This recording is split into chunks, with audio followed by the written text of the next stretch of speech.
माजी नगरसेवक निमेश नायर यांचा वाढदिवस आज त्यांचे असंख्य चाहते विविध उपक्रमातून साजरा करीत आहेत. वाढदिवसाच्या पूर्वसंध्येला केक कापून त्यांचा वाढदिवस मोठ्या उत्साहात साजरा करण्यात आला. यावेळी मोठ्या संख्येने त्यांचा मित्रपरिवार व प्रभागातील नागरिक उपस्थित होते.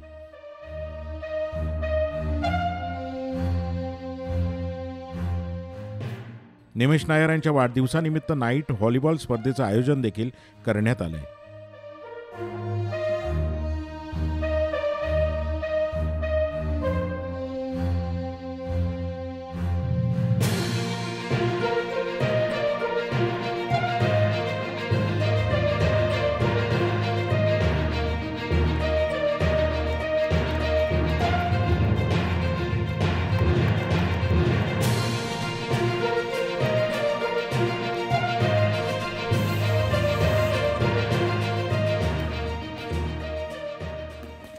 जनशक्तीचा बुलंद आवाज म्हणजेच रत्नागिरी खबरदार.